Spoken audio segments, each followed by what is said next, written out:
Hello friends, welcome to our channel. जैसा कि आपने लास्ट क्लास में देखा होगा कि हमने विशेषण टॉपिक के 76 क्वेश्चंस कंप्लीट कर लिए थे, जो कि प्रीवियस ईयर बहुत ही महत्वपूर्ण क्वेश्चंस हैं। अगर आपने वो क्वेश्चंस नहीं देखे हैं तो वो पुरानी प्लेलिस्ट में जाके आप दे सकते हैं। ठीक है, अब देखते हैं 77 नंबर आपका क्वेश्चन हो जाएगा। चीनी, मद्रासी, बिहारी आदि शब्द कौन सा विशेषण है? तो ये कौन सा विशेषण हो जाएंगे आपके? तो ये है आपके UPSI 2017 में पूछे गए हैं। ठीक है, इसका ऑप्शन नंबर आपका सी सही हो जाएगा, स्थान बोधक। ठीक है, स्थान बोधक आपका हो जाएगा। देखिए व्याख्या देख सकते हैं। स्थान का बोध कराने वाले व्यक्तिवाचक संज्ञा में प्रत्यय आदि के प्रयोग से, देखिए प्रत्यय आदि के प्रयोग से जो विशेषण पद बनते हैं उन्हें स्थान बोधक विशेषण कहते हैं। ठीक है, अगला क्वेश्चन आपका हो जाएगा 78 आपका हो जाएगा। नीली साड़ी में कौन सा विशेषण है? तो नीली साड़ी में आपका कौन सा विशेषण हो जाएगा? UPRO 2013 में यह पूछा गया है। इसका ऑप्शन नंबर सी चाहिए, गुणवाचक, है ना। ये साड़ी की विशेषता बता रहा है कि किस तरीके की, तो गुण बता रहा है ना, तो इसलिए गुणवाचक विशेषण यहाँ पे हो जाएगा। ठीक है, अगला आपका हो जाएगा 79। विद्वान व्यक्ति पूज्य होते हैं में प्रयुक्त विशेषण कौन सा होगा? तो ये UPRO 2010 में पूछा गया है, तो इसमें आपका हो जाएगा गुणवाचक विशेषण। देखिए इसमें बताया गया है कि विद्वान और पूज्य, यहाँ पे ये गुण बताए गए हैं कि विद्वान भी है और पूज्य है, तो इस प्रकार से यहाँ पे गुणवाचक विशेषण आपका हो जाएगा। अगला क्वेश्चन है आपका 80। गीला है, ये UPRO मेंस में 2010 में पूछा गया है, तो गीला आपका क्या हो जाएगा? ये भी आपका गुणवाचक विशेषण हो जाएगा। अब आप लोग इसकी व्याख्या देख सकते हैं।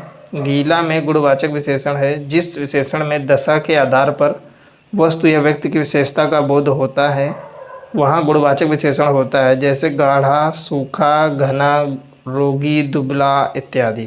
ठीक है, इस प्रकार आप लोग इसकी व्याख्या भी देखते जाइए। जो जो इम्पोर्टेंट व्याख्या है वो हम कराते जा रहे हैं। ठीक है, अगला क्वेश्चन है आपका 81।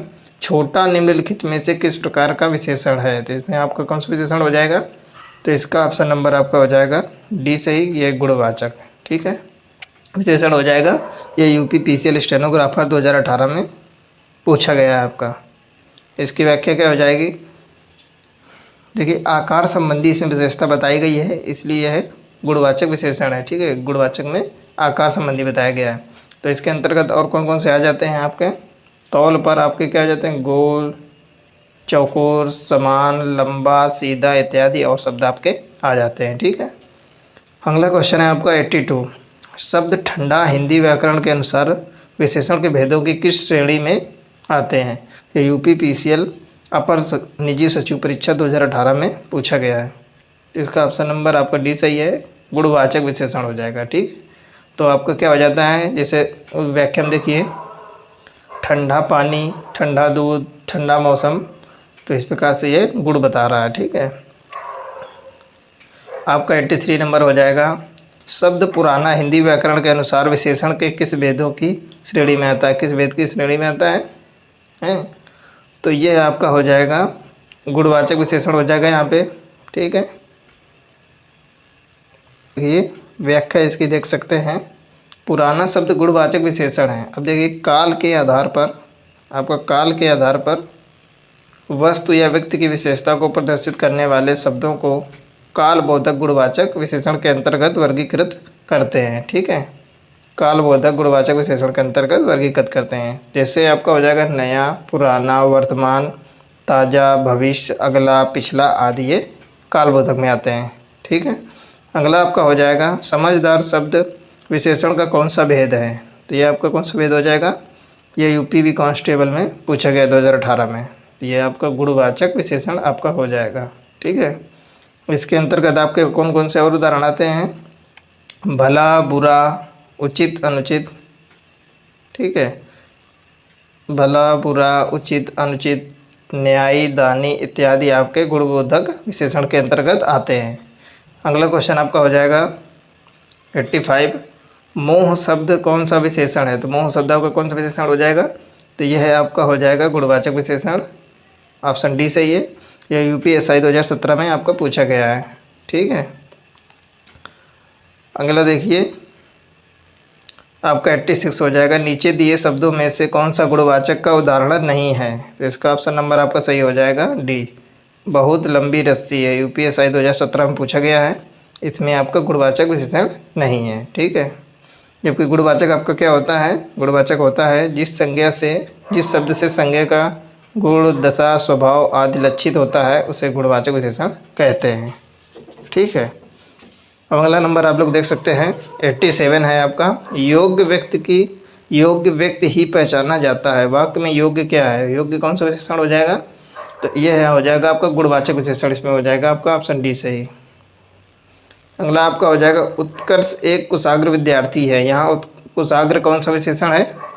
यह कनिष्ठ सहायक 2016 में पूछा गया है, यह गुणवाचक आपका विशेषण हो जाएगा, ठीक है।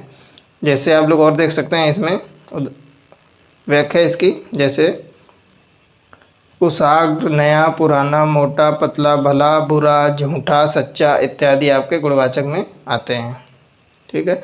अगर आपने हमारे पुराने वीडियो प्लेलिस्ट से नहीं देखे हैं तो हमने इससे पहले 5 टॉपिक ख़त्म कर लिए हैं, ठीक है। तो उनके क्वेश्चंस भी आप लोग देख सकते हैं, जो कि बहुत से एग्जामों में महत्वपूर्ण साबित होंगे आपके, ठीक है। अब अगला क्वेश्चन है आपका, प्राचीन शब्द विशेषण के किस प्रकार में आता है? तो इसका ऑप्शन नंबर आपका सही हो जाएगा डी, ठीक है। आपका डी सही हो जाएगा, गुणवाचक विशेषण के अंतर्गत आता है। ये एलडीए यूडीए परीक्षा 2015 में पूछा गया है। चलिए अगला क्वेश्चन आपका 90 हो जाएगा। दृश्य बहुत ही मनोरम था। दृश्य बहुत ही मनोरम था में रेखांकित पद का विशेषण भेद बताइए, ठीक है। तो रेखांकित भाग मनोरम है, तो इसका विशेषण क्या हो जाएगा? कौन सा विशेषण है ये लोअर भर्ती 2018 में पूछा गया है। तो इसका ऑप्शन नंबर आपका ए सही है, गुणवाचक विशेषण में आएगा ये मनोरम आपका, ठीक है। अब यहाँ पे व्याख्या जो तो बार बार वही रिपीट हुई है, ठीक है। तो आप लोग इसको वीडियो रोक के भी देख सकते हैं, ठीक है। अगला क्वेश्चन है आपका 91, कितने प्रश्न करने हैं? इस वाक्य में विशेषण भेद है, इसमें कौन सा विशेषण हो जाएगा? ये यूपीएसआई 2017 में पूछा गया है, तो इसका ऑप्शन नंबर आपका बी हो जाएगा, संख्यावाचक विशेषण हो जाएगा, ठीक है। तो इसमें देख सकते हैं आप लोग संख्यावाचक विशेषण की परिभाषा दी गई है, जिन शब्दों से संज्ञा या सर्वनाम की संख्या लक्षित होती है, संख्या का पता चलता है, वह संख्यावाचक विशेषण कहलाते हैं। यह है